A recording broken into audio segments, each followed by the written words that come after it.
everybody, welcome back to my channel, The Masked Resident. If you are new here, welcome to my channel, The Masked Resident. I am your friendly neighborhood general surgery resident, Dr. Meharish, here to help guide you into your residency dream and residency journey, that is your post-graduation after MBBS in Dubai.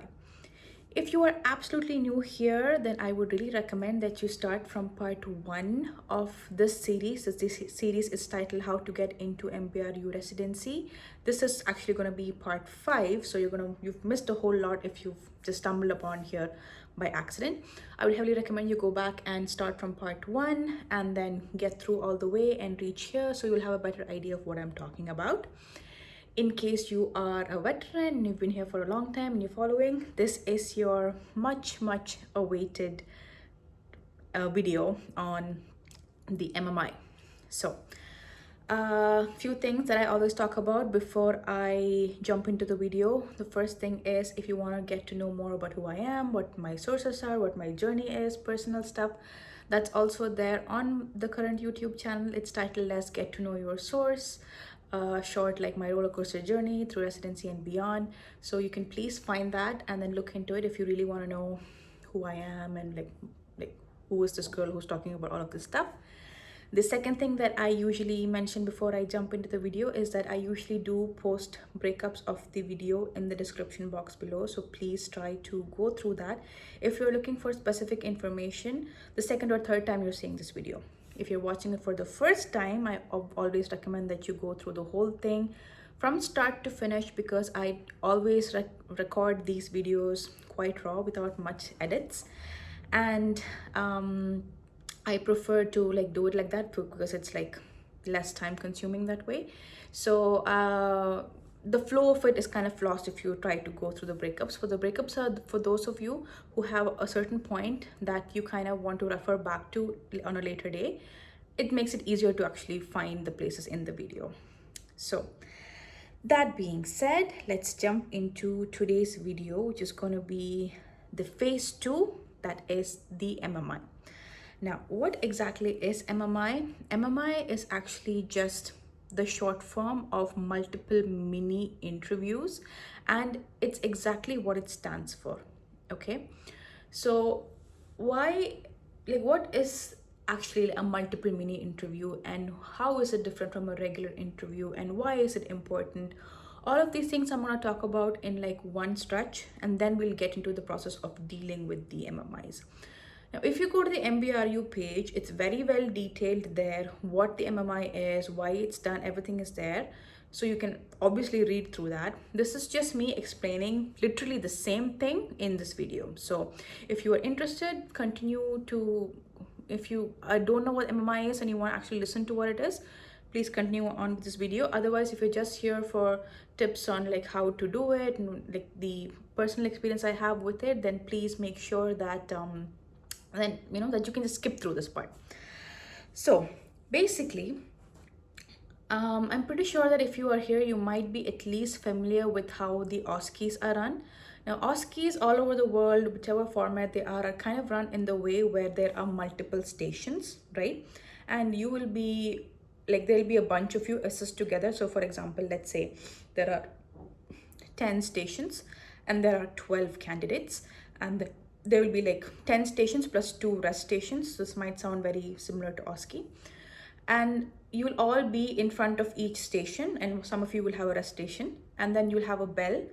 There'll be a question in front for each station. You'll go inside, you will answer this question or whatever is there in that particular station. You will come out. When another bell is rung, you will rotate and go to the next room. So this is the usual OSCE setup, right? MMI is pretty much the same. Now, why I started with explaining MMI in comparison to OSCE is because everybody has gone through an OSCE. At least from first year, you would have definitely gone through an OSCE. So this makes it easier for you to understand what an MMI is in an OSCE.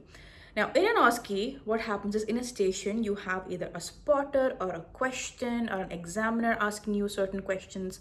In an MMI, each station is a mini interview, right? So makes sense. It's just a multiple mini interview in a circuit format. Okay. Now, the next question, once you understood this format of the MMI, the next question you might actually have is, okay, so if the MMI isn't going to be like is the MMI going to be like a OSCE station where they like assess you on medical questions in the interviews, or what exactly are these interviews going to be about? Okay. Now, the interviews, or the purpose of this MMI format, is really not to assess any medical knowledge, any medical skill, or any of those things at all. If you have gone through all the videos, you will know that in phase 1 shortlisting, they have already asked you to submit certain documents and sit for an exam and all of these things which assess your knowledge and skill, etc. For example, just briefing about the phase 1 shortlisting, there you are actually submitting your GPA, you're being made to sit for an exam, which is the MBRU exam, which is the entrance examination, and submit that score. And you also have to submit your portfolio, which has all your academic and extracurricular achievements. So basically, by phase 1 of shortlisting, you have already been assessed how good you are on paper for your knowledge and your skills, right? Now, in phase 2, they kind of don't need to do that anymore. That part is covered. So what more do you think is important in a doctor? Of course, doctors need to be able to grasp and process and understand and execute a lot of information, which is covered by the knowledge part. But that's not enough. It's definitely not enough. If you think about it, doctors actually deal with patients, with real people who are in one of the like very difficult situations in their life. They're dealing with a disease, they're dealing with death, they're dealing with pain and suffering and all of these things. So it's very important for a doctor to not just have a lot of knowledge, but also to be very good with certain aspects like having empathy, having communication, good communication skills, having great problem solving skills. So a lot of these soft skills, as we call them, are very important for a person to be a good doctor. It's obviously important for them to be very knowledgeable, but it's almost as much as equally important for them to have these skills as well. So basically, that's what the MMI assesses. And we have taken this exactly from the MBRU page itself. The MMI assesses communication skills, problem solving, empathy, moral or ethical reasoning, and decision making. Okay, so almost all of your stations are gonna have one of these qualities one or more of these qualities that's going to be assessed. So what's going to happen is that you're going to enter a room and there will be a question that's going to challenge your, let's say, problem solving skills.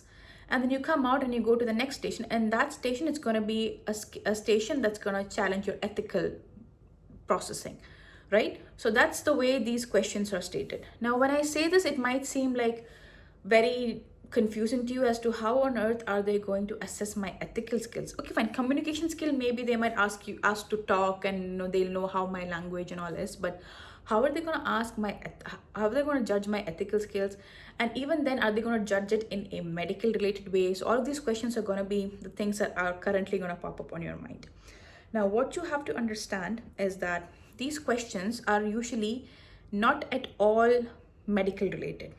Okay, so they're going to be something completely that does not need you to use any kind of medical knowledge that you have gained in your college days or through your textbooks or your reading or anything like that. Now I will give you an example, right? This is the same example that I have put in my highlight on my Instagram highlights, story highlights. So I'm using that exact same example because I think this is a great example to actually start off with. So this example or this question goes like this. So this, like I said, what's going to happen is you're going to have this question in front of your station and you're going to be reading it. You're going to be having, like, we'll discuss the format later. You're going to have some time to read the question. You'll go inside where you'll face an examiner, and the examiner is going to, assess your response. Okay. Now the question is, 2 patients need a liver transplant, but there is only 1 liver available at the time. Tell the interviewer how you would decide between a 64-year-old retired politician who is a recovering alcoholic or a 26-year-old mother of 3 who is on welfare. Okay, you understood the question? So basically, it's giving you a sort of ethical dilemma that there are two patients who are of different backgrounds and different age and different, different things that are affecting them, but they both are in need of a single liver that you have to choose between this person or that person. Now, is this something very dramatic and very medical TV series like? Yes, it's not something you encounter on a daily basis, but is this something that you can encounter in your practice when you become a doctor? Yes. So the things that you encounter when you become a doctor might not be as dramatic as this, but you do experience certain things, certain situations where you have to actually decide between this patient or that patient. And that doesn't have to necessarily be a liver. It can be, oh, do I take this patient first to OT or I have to take that patient first to OT? See? So basically, it's just asking it's asking of you to understand the nuances of practicing medicine are not just straightforward. There are a lot of gray areas, gray zones, and they want to assess what your mentality and what your thinking is when faced with such a situation. Okay. Now, the thing about a question like this, when we think about specifically answering a question like this, you might hear this question, and especially if you're not at all familiar with the MMI format, you will hear this question and you will be like, you might have made up your mind. You might have decided for whatever reason, you might have thought, okay, fine, I think I'm going to answer that the 64-year-old deserves it, or I'm going to answer that the younger mother of three deserves it. And you may have your own reasoning, okay? Now, I'm here to tell you that whether you picked option A or option B, you are both not wrong. I know that's the kicker in MMI. In MMI, the answer is not the answer. Okay, the answer is actually how you process the answer. Let me clarify. In simple words, do you remember when we were in school and there was when you have a math test and there's like a big calculation based problem and a lot of calculations have to go into the final answer? Now, there are times when you have done all your calculations correct and for some error of judgment or whatever, the last final answer is actually wrong. For example, let's say the answer was supposed to be 17 and you got 19. Do they just like say, oh, she got the answer wrong and like cross off the entire thing? No. What they do is that there's a lot of weightage for the steps, the calculation steps, and there's usually like a half mark or 1 mark to get the right answer, right? Now, MMI is similar, except in the reason that there is actually no right answer. And the point of these questions are not for you to actually pick an answer. The point of these questions are for you to debate both sides. So never in an MMI is it expected that you come in and you have one answer. You will be challenged a lot to pick a side, and sometimes you will have to choose a side. But just to understand that choosing a side is not the first approach. Okay, you don't go into the examiner's room and be like, yeah, the answer is actually option A and this is my reasoning. No, that's not the way it works. What they want from you is the calculations, is what calculations is going on in your mind that you decided that option A was good. And believe me, in most of these stations, there is no right answer. There are people who argue option A, there are people who argue option B, and both of them can be equally marked on paper provided that their reasoning was justifiable and that it can stand the questioning of the examiner itself. Now, you can go in and say, so this is the question that I've been handled. I believe that option A has so risk factors or so reasons, and option B has so reasons. And that's why I believe that maybe given the situation, option A would have been the better choice. So then they might challenge you, so why not option B? Or why not option A? Or the other option that you didn't choose. And then you have to justify. So it's all about the thought process. Now you might say that, hey, you said that it's not medical related, yet they're asking about transplant and this means that I have to know transplant criteria. No, you absolutely do not have to know transplant criteria or anything medical. And again, they're not assessing your medical knowledge about these questions at all. They just want to know how you ethically derive it. So they're not going to ask you because this patient is 64 and that's the age category that falls in this. No, that's not what they want. What they want is, so this patient is elderly, but he's a recovering alcoholic. How do I know that he's not going to go back to drinking alcohol? But he's a politician, means that he is contributing to society. You see what I mean? These are the things that they want you to pick up on. So please don't misjudge that even when the question has medical terminologies and seems like there are some medical things attached to it, don't let it misguide you to thinking that this is actually a question that has to be answered medically, because it never is. Like I said, those are the 5 things that we discussed about in the beginning that are assessed, and your answer has to fall surrounding these 5 points. Okay, like problem solving, ethical dilemma, all of those stuff. Your answer has to show you the qualities that you were thinking about with regards to these 5 qualities. On that note, let me go to question 2. So for example, so just like so that we get off the, still medical elements are involved, I'm going to give you another question, a very similar pattern question. So you are a 3rd year medical student doing your rotation in obstetric and gynecology.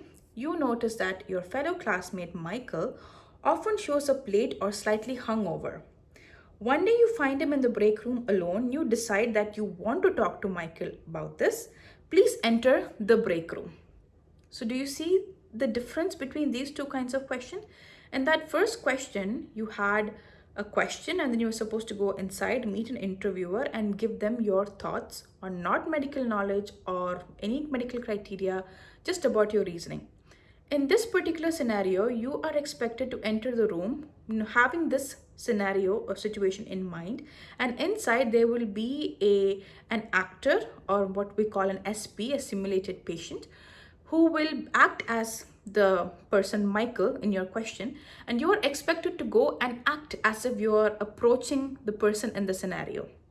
So see how completely different these 2 questions are, yet they more or less are assessing certain things like your communication and your ethical reasoning and your problem solving skills and all that. Even in the first one, it was debating, the first question they were assessing how does your ethical mentality work. Even in this one, it's assessing how your ethical mentality works, because in this one, in a completely different level, you are being asked to confront a colleague who you feel is doing something that is not safe for himself or for his patients, and they want to know how you approach it, how much empathy you show, how much ethical dilemma you show. So the patient or the SP, the actor, might give you a hard time, be very confrontational. They will see how you handle that. Are you getting worked up? Are you able to handle this person who is raising their voice?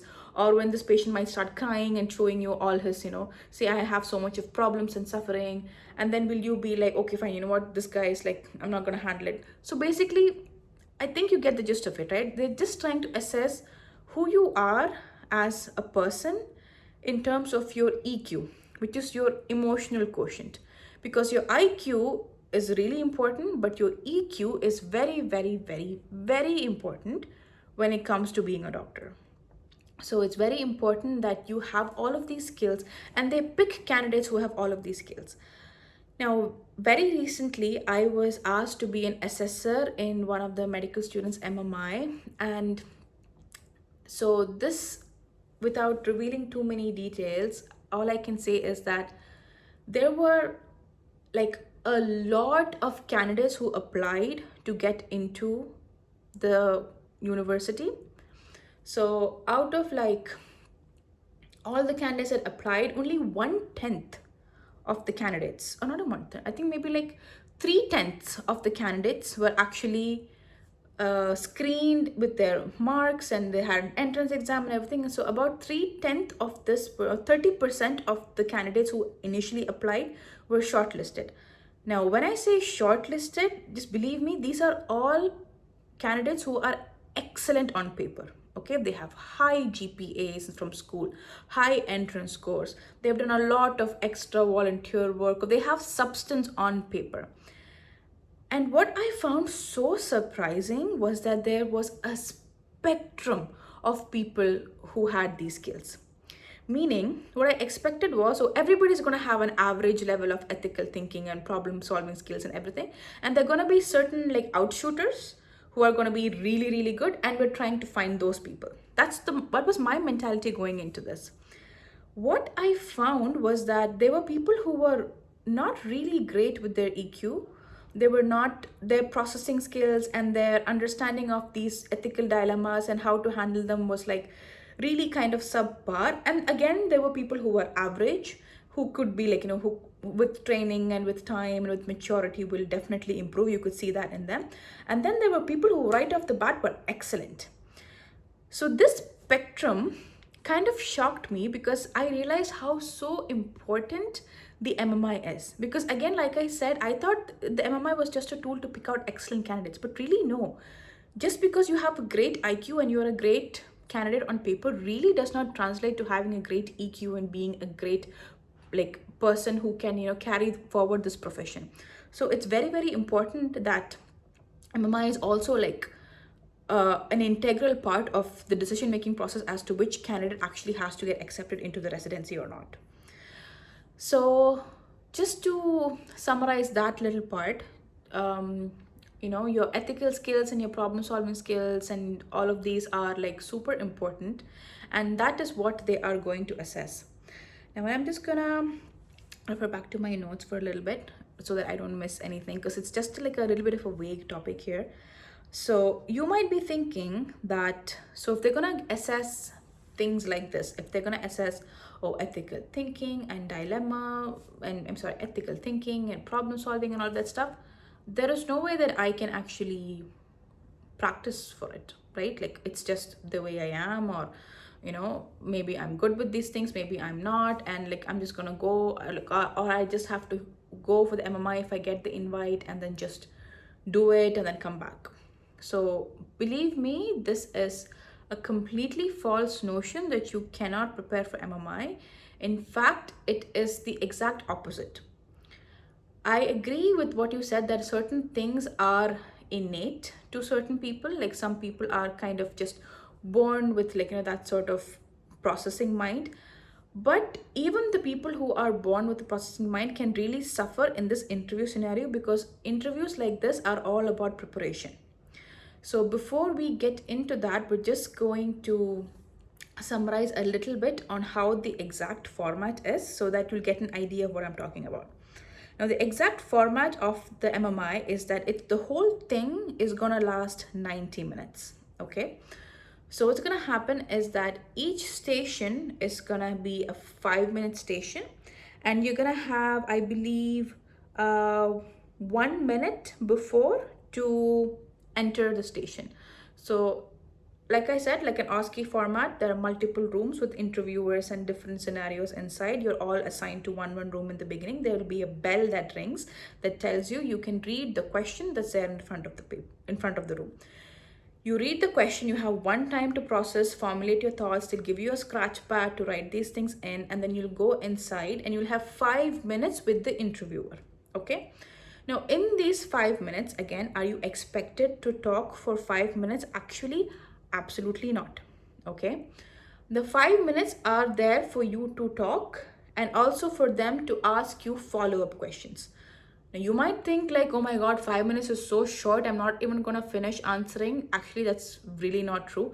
When you start talking, you will realize how difficult it is to actually keep talking for 5 minutes. At least talk things of substance for 5 minutes. It's easy to just blabber this and that and finish 5 minutes, but please don't do that. Please understand that the interviewer's job is also to ask follow-up questions. So in usual MMI trainings, what they do is they tell you that you actually have to, you actually have to speak for like roughly 3 to 4 minutes, okay? So you formulate an answer before you enter the room, and when you go inside, you have to roughly speak for 3 to 4 minutes, and then give the examiner a chance to ask follow-up questions, because it's very likely in the pressure of the moment, maybe you haven't really grasped the concept of the question, maybe you're completely talking about something different and the question wanted something completely different from you. So that 1 to 1.5 minute to 2 minute that you give extra is the time for the examiner to either guide you to the right answer, like, or the right thinking if you got it wrong the first time, or if you actually got it right the first time and they're like pretty okay with your answer, they kindly will ask you follow-up questions to assess if you're an excellent candidate. Or if you said some things that was controversial, they might give you another chance to, they might prompt in that direction to, so you can maybe formulate a better answer, maybe clarify your thoughts. So it's always very important that when you go inside the room itself, you give the examiner also a good amount of time to assess you. Okay, now 5 minutes are over, the bell rings, you come out, you go to the next station, the whole thing repeats. So how many stations are going to be there? About 10 to 15 stations. Of course, there will be some rest stations in between where you will just be sitting and resting, just as I said, similar to OSCE. Now this might also make you a bit more, it might make you, like, what do you say, believe when I said that this needs training. Because if you don't train, how on earth are you going to know that, that I've been speaking for 5 minutes, I've been speaking for 4 minutes? You're really not gonna know. So that's the first point about practicing or training for MMIs. It's very important for you to have a good background clock in your head that gives you a time assessment, so you know that I've been speaking too short, I've been speaking too long, and I need to stop to give the examiner time to assess. Okay, and this comes with practice. Now, how can you practice? There are a lot of materials available online. So if you can just easily just Google MMI questions, resources, MMI question booklets, and then they will give you a lot of these questions in which you actually have, you can like practice off of. Okay, now you're gonna say, but yeah, so I get the questions, but there are not gonna be any answers. So how do I know if I'm like, giving the right answer or the wrong answer? Again, there are a lot of videos on YouTube with best answers for MMI questions. Okay, and when you go through them, you will get my point more clearly, how in none of the questions are the candidates usually picking a side of this way or that way. They're usually very diplomatic and they answer both on this side and both about this side, and they just are trying to convey to the examiner what their thought process is. The more you see these best answers, the more you'll understand, okay, so this is the way I'm supposed to answer a question, a similar question. Now, understanding that, you can go back to your question manual or question resource and look at those questions and be like, okay, fine. So this question I would answer in this way because the similar question was answered by that YouTube candidate in that way. Now, point number 2 is it enough to just know how to answer? Again, 100% absolutely not. Because one of the most important things that MMI is assessing is your communication skills. Now, it's one thing to have all of these answers formatted inside your brain, and it's an entirely different thing for these things to actually come out of your mouth through words, right?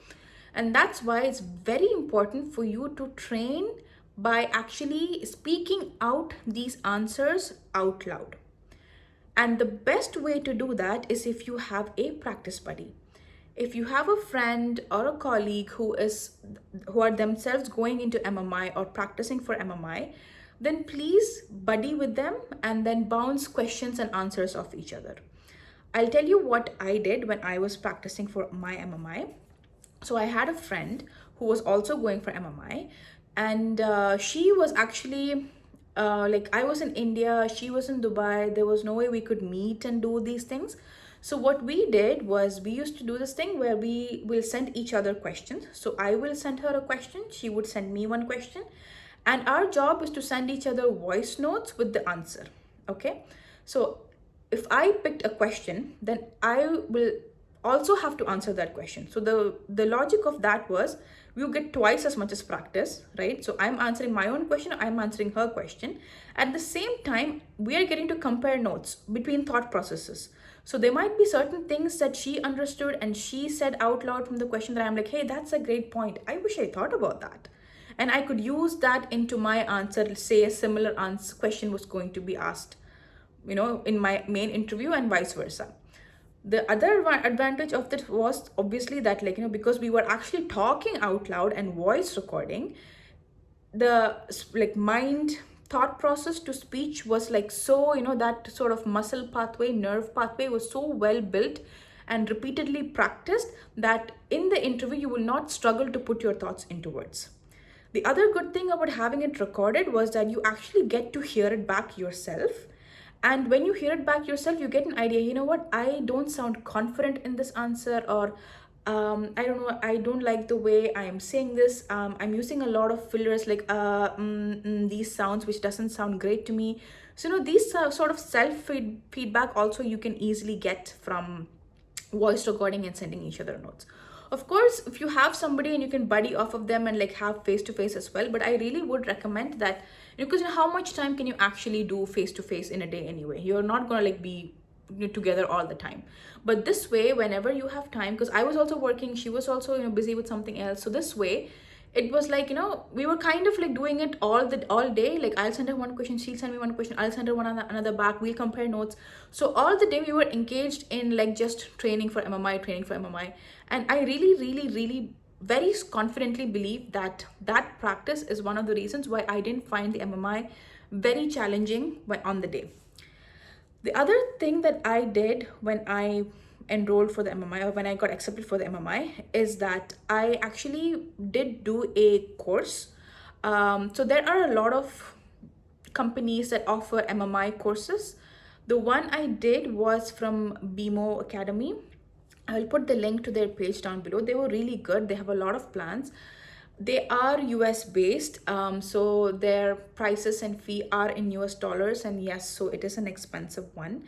And why I enrolled in it was, of course, in the course itself, there are a lot of, they provide you material, they give you videos, they give you lectures, but that's not the main reason why I enrolled with them, because all of these things you can find in one way or the other. With some effort, you can find them one way or the other in YouTube and Google and everything. Why I enrolled with them and why I would recommend anybody who's financially, if you can, to enroll for one of these courses, is because they gave something which was a mock MMI. Okay, so after their training and their material review and everything, they will let you schedule a mock interview. It depends on the package. So I took the one in which there's only one mock interview, which is the most basic one and obviously the cheapest one. There are ones in which you get 2 and unlimited, which are obviously more and more expensive, right? Now the mock interview is basically it's an MMI. But in this case, it's going to be like an online MMI.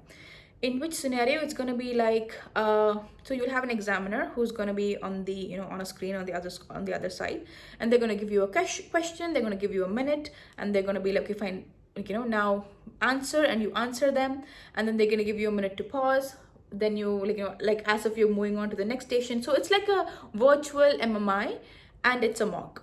The good thing about this is that first thing, you get to actually practice it in that real-time pressured scenario where you are going from one question to the other. And the second thing is you get real-time feedback from these guys who are actual MMI assessors. So they're going to give you a lot of feedback. So this was really helpful to me, because again, this was the first time when I attended my MMIs, was the absolute first time that I was hearing about this. And again, per usual, I did all the research and all the lookup myself, and I learned how to do it. I found BMO by myself. So I really I believe in a lot of preparation, and I believe in being the best prepared that I could. So I have no regrets if something doesn't work out. So I really wanted to attend something similar, like a mock, before I actually go for the real thing. And that really helped soothe me, because I felt like, hey, I've attended something similar.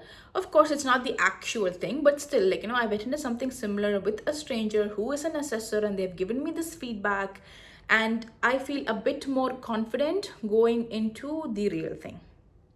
Okay. Another point that I want to tackle is that it's about the structure of the MMI itself. Now, we said that the MMI are like multiple stations, right? Where you go to one station, you have a question, and then you answer it, and then you go to another station. Now, it's very likely that you will encounter a station where either you didn't really understand what they're trying to ask you, or you understood what they're trying to ask you, but you're not sure how to formulate the answer, or you formulate an answer, but when you go inside there, for some reason you get stressed out and word vomit comes out, and then, in short, that one station you messed up, right? Now, please understand that as it is in OSCE, one station is not at all dependent on the other, meaning that in each station you have a clean slate to get a perfect score.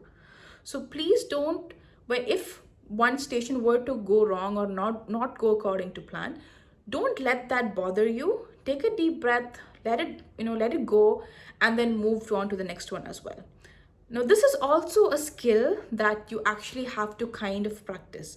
And if you by yourself set up mock sessions where you have to, like, let's say you make your friend pick out 5 questions and do the entire 90-minute timed thing where, you have to go one question after the other.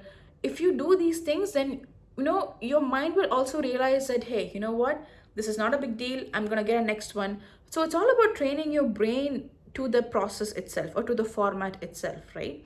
If you're not going to do that, then on the day you're going to get really bummed out that if God forbid, mess up a station. And that's really going to carry with you going forward. Now, this particular thing, I know that it exists in the OSCE and everything, that you have to, like, but in OSCE, the thing is, it's a very, how do you call it? It's not a very EQ dependent thing, right? In OSCE, you go and you either know the answer or you don't know the answer. The examiner is going to ask you some follow-up questions. You either know them or you don't know them. It's not about you having to use a lot of empathy and thinking skills and everything. But on the other hand, in MMI, you go from one scenario, like a real life possible situation, and you might get really flustered in there, and you carry a lot of emotional baggage to the next station, okay?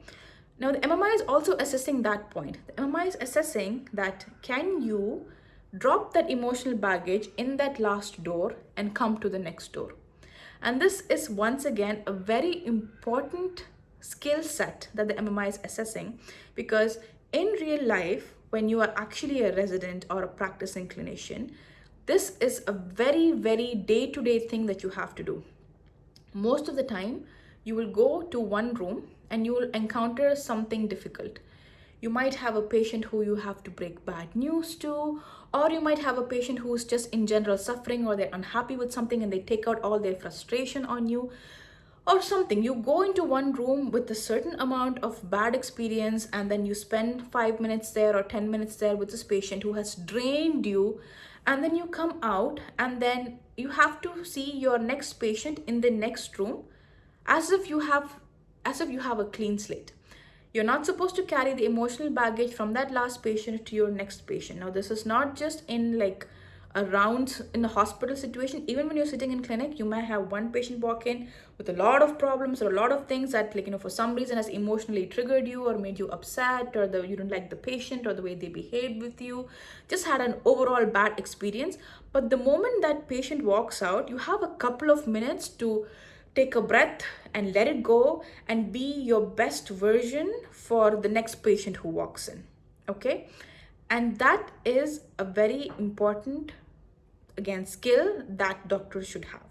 Now, in the MMI, if you behave in the way that you got one station wrong and you carry that emotional baggage with you for the next couple of stations, then you're going to be scored less, and for the right reasons. Because if you don't have that skill set now, of course you can develop it, but then still, if you don't have it now, then it means that you're somebody who can't really let go of emotional baggage, and maybe you're not the right candidate for this particular field. You see what I mean? So the importance of having these skills and this EQ is so much that actually when you are going for the MMI, your interviewer is actually not given any information about you so that there is no bias.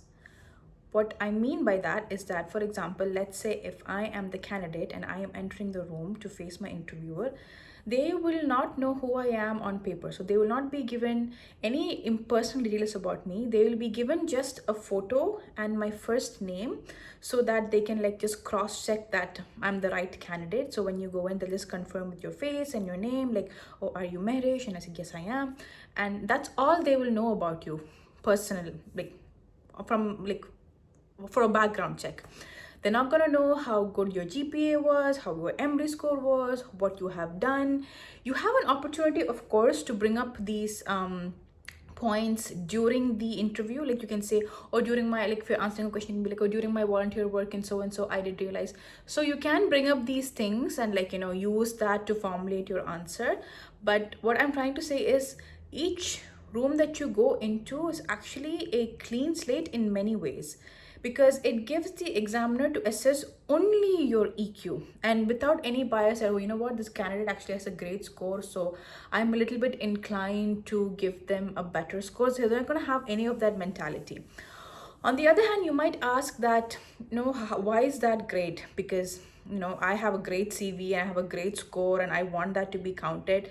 It will be counted in the overall process, but just not in the process of assessing your EQ in this particular format and in these stations. Because it's so important that, like I said, there are so many candidates that are actually great on paper but not actually great in these scenarios. So it's important to keep these assessments independent of each other, so that again we get a well-rounded candidate who goes through these steps and gets accepted into the residency. The other thing is that you might think, oh, but you just said that I can mention these things, and then won't that create a bias? I don't think that would create too much of a bias, because honestly, how much can you mention about your experiences into that one answer that is gonna really change their mind? And how many of your what do you call it, of your experiences are going to be valid to formulating an answer of for that particular station? Like, it's very, there will be certain stations where you will be able to draw from, like, oh, when I did my volunteer work with so I encountered something like this, and that really helped me understand. You might be saying, so but you're only able to mention like literally just one experience out of maybe like 10 or 15 or a dozen that you have on your CV, right? And then again, it depends on if you are a good enough candidate to, in that moment in time, to be able to pull that experience and then put it into an answer in a very, in a way that it's not like I'm just trying to show off, but no, actually I have an experience that changes my mind or changes my thought process with this answer. And if you're able to do that, that actually just makes you a really good candidate, because it's showing that you have a lot of experience, or you have a certain experience that you are drawing thought, that you're drawing all of these skill sets from and using it in this particular station. And that just adds to the appeal of you as a candidate, rather than having them know all your information and everything in the background and have that sort of background bias. So that's kind of how important all of this entire process actually is. So these are all the reasons why the MMI format is actually a really good format to assess, to pick out the great candidates from just the candidates who are good on paper. And like I said, it's like, I feel like it's a must for any medical career program to assess people's EQs. As we know, as we discussed in our other videos of comparing the residencies in the post-graduation in India with residency here, the post-graduation in India is unfortunately not at all dependent on any of these things. It's really just dependent on how you are on paper, and that too just how you are on paper for that one particular exam on one particular day, which was a format that I have never agreed with. I feel like a process that assesses you as a whole, sees if my knowledge is good, if I've been consistent enough, if my CV is great, if my EQ is great, if my personality is good, and then I get matched in, I feel so much more secure that I'm a good rounded candidate going forward into this profession.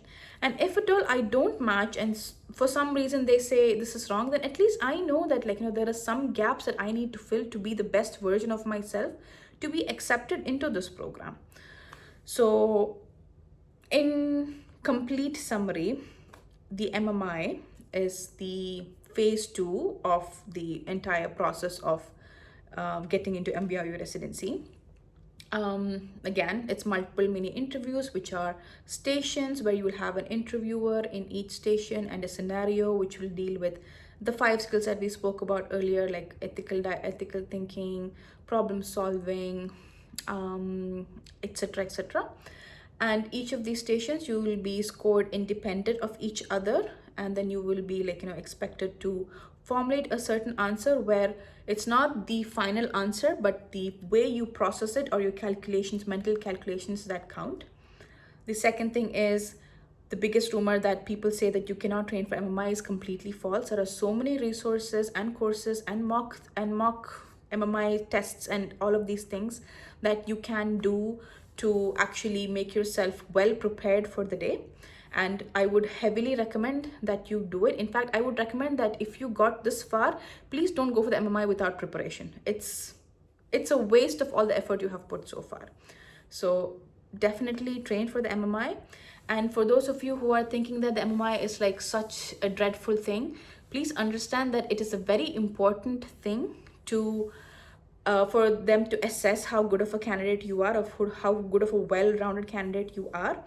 And don't see it as the enemy, even if for whatever reason. I really hope that whoever is listening to this video, they do, they put in the work and they have luck on their side on the day and they really clear the MMI. But in case you don't, please understand that training or practicing with the MMI is really not a waste of time. It's a very good way to improve your communication skills, and all of these skills that they want you to improve are gonna help you lifelong as well. So don't just see it as training to crack the interview. See it as training to make yourself a better physician and a better clinician, and that's what it's really doing. So even if you don't, God forbid, get through, this is a really good way for you to have a internal feedback on how you are as a person with all of these skills. Do I need to improve my ethical thinking? Do I need to improve my communication? It gives you really good feedback as well. And if you train really well, believe me, you'll find your drawbacks and you'll be able to fill those gaps, and you'll become an excellent well-rounded candidate going in. And that's, again, not just going to help you get through to residency, but get through residency as well, as I always say. So all the links to the things that I used, as in the services that I used, I'll put it in the description box below. As usual, if you haven't already, please subscribe to the YouTube channel, the Instagram channel. I will be kind of MIA for a while. I don't know when I'm gonna sign off officially, but pretty soon I will be. And so all of these videos I have pre-recorded and scheduled them ahead of time, so I might not be responsive on my page to any direct questions for a little bit, but when I do come back stronger and swinging, I will address most of them and we will get back on track. Till then, I will see how many of these videos I can pre-record and schedule for your benefit.